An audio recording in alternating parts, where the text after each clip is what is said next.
We have God here, and hopefully the divine blessings will come down and give us this legendary dragon. Less than 1% chance to breed this legendary dragon. We will go.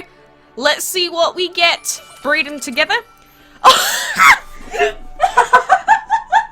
Hello there, boys and girls. So, today I wanted to go through how you can breed the legendary RHINO dragon in DML. I know that we went through this a little bit yesterday during the live stream, but we finally have the dragons ready to breed this legendary, and here's a legendary earth and metal dragon. So if you don't have the Aries dragon available, then this would be the next best option for you if you wanted a dragon that had those elemental types. So the RHINO dragon is available as an enchantment breeding dragon. And so, you know, with most of these enchantment breedables, they can be pretty tough to breed. And on top of that, for the RHINO, you need to have a ceremony and a tribal dragon leveled up to level 50 to be able to enchant them to level 5. So these dragons were annoying enough to actually level up to level 50. We did manage to do it yesterday during the stream, but obviously you need to have the food to level them up, which is in the many, many millions, and then you have to have the materials ready to enchant them. We have God here, and hopefully the divine blessings will come down and give us this legendary dragon sooner rather than later. But then, the question is, how difficult is this dragon to breed? So, if we check this in-game, you can see that with this beautiful new possible result thing, you can see all of the possible outcomes here. So we have the RHINO dragon's egg along with a lot of other dragons. There are about 17 other possible outcomes for this dragon. So, he is basically as annoying as, say, a Briar dragon to breed. So, you know, your chances of breeding him are around about less than 1%. Less than 1% chance to breed this legendary dragon, and quite a few of the other outcomes have pretty decently long breeding times. We will go. Let's see what we get. Breed them together.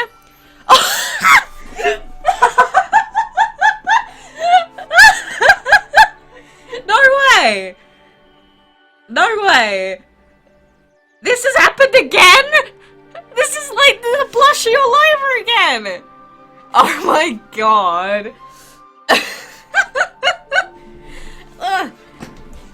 Okay guys, let me sit right back up in my chair again. I was not expecting that. What?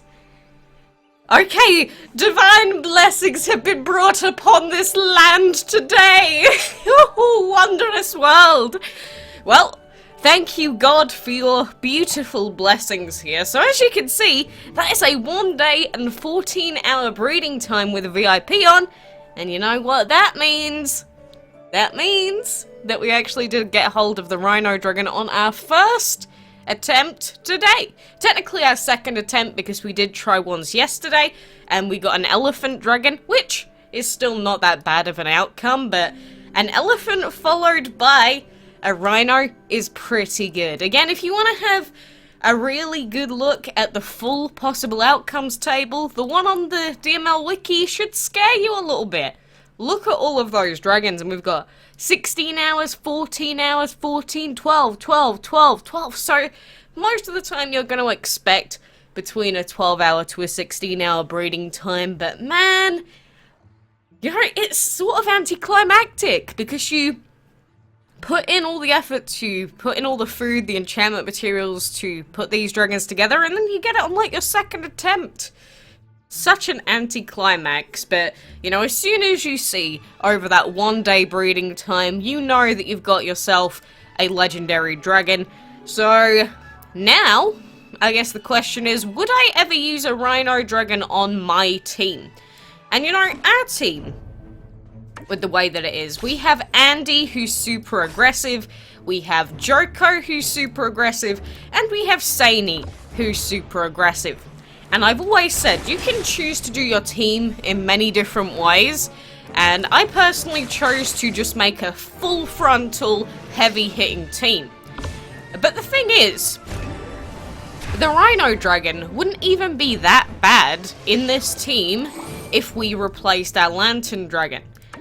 Because the reason for that is that, you know, Saney, he does good work and he cleans up any stragglers that are left, and, you know, he deals double damage on them if his hot coals procs.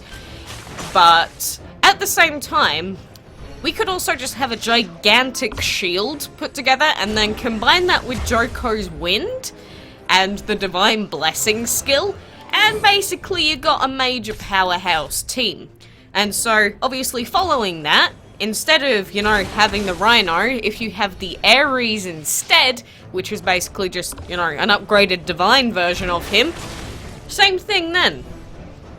So, to all those people recently that have been asking me to, you know, comment on their team, tell them what dragons they should be using, you can use whatever dragons you personally want to use. Just realize that if you want to progress in the map quickly, more aggressive dragons like, you know, shadow plant dragons come in really handy because you just stack effects on bosses and they just go kaput and insta-die.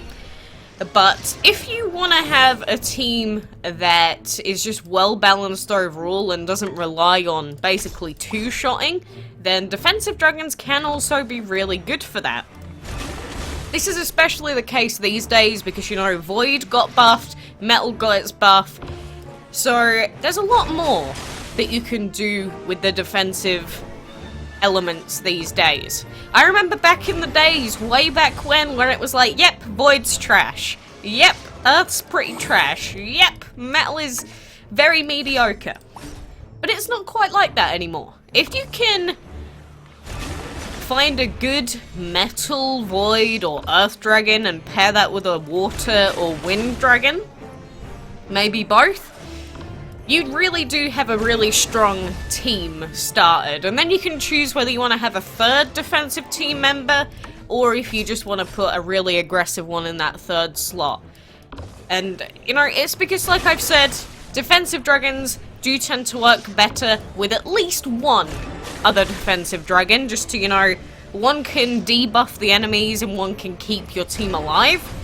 Whereas with aggressive dragons, they don't need to worry about staying alive because the enemy should already be dead before it even gets to your next turn, or whether it even gets to your turn to heal. So, you know, this is especially the case with Dragon Fury existing and training existing, Clan Dragon Power existing. It's just, overall, you need to be aware that there are many, many different ways to create a team.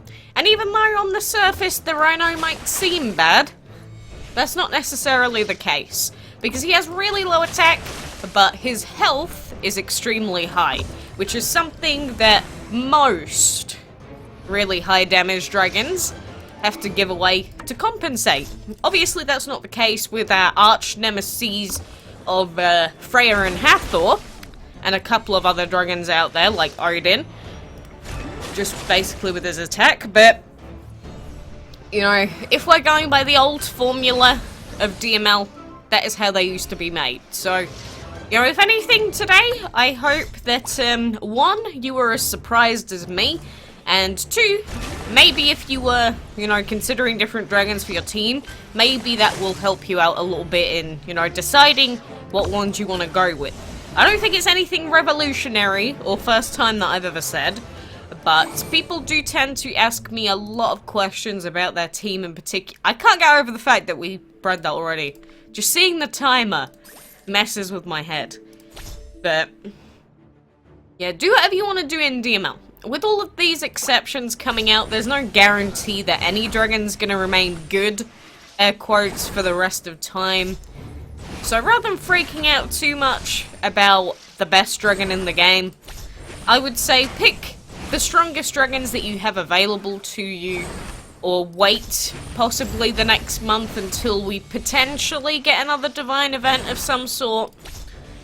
Because since we haven't had a divine event in a while, instead of me just saying level up every dragon that you have right now, I'd probably say wait until we get info on when that event's gonna come out, see what new dragons get released, if any, and then make your choices based off of that. Because even though we can't predict what dragon is going to be good, and there's probably going to be exceptions and replacements for the rest of time now, but at least give yourself the best chance possible to, you know, potentially get an insanely good dragon. I mean, last Divine event, they gave us Loki for the first chapter, and comparatively to chapter 3, he was much easier to get. So if they do that again for an even stronger Divine, somehow, then, well, I mean, you'd probably feel pretty bad if you wasted all your food on some random dopey legendary like, I don't know, the Cosmos. So, I guess that is me and my opinions for today. So, best of luck with all of your breeding, best of luck with all your battling, and if you are trying to breed enchantment breedables, trust me, they're not as easy as I seem to make them. Again, I don't know what it is with the plushie and a couple of the other enchantment breedables, but damn, it has been insanely lucky for me.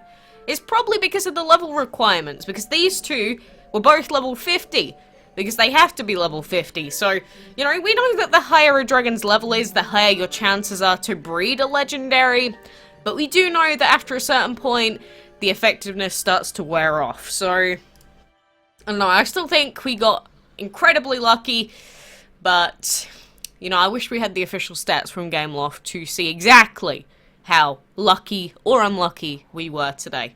But for now, thank you very much for joining me. Good luck, and until next time, I shall see you then.